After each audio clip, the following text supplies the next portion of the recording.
Welcome back sa Get Healthy with G, kung saan random pero mapapakinabangan na health tips ang usapan. Pag-uusapan natin ang isang superfruit na sobrang underrated, mangosteen.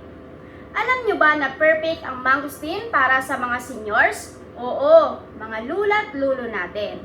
O kahit yung piling senior na sa katawan.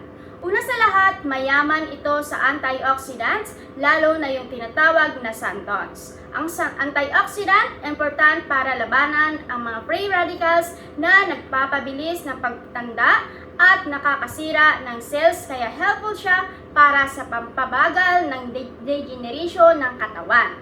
Pangalawa, anti-inflammatory. Kung may arthritis si lula or lolo, pwedeng makatulong ang mangosteen sa pagpababa at pananakit at pamamaga ng kasukasuan. Pangatlo, good for heart health. May mga compounds ito na tumutulong sa pagpababa ng bad cholesterol at pag-regulate ng blood pressure.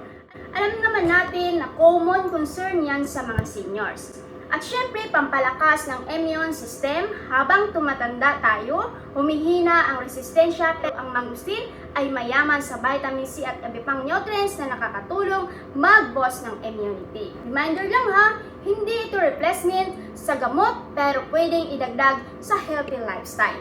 So kung may senior ka sa bahay, try mo silang pakainin ng mangosteen paminsan-minsan.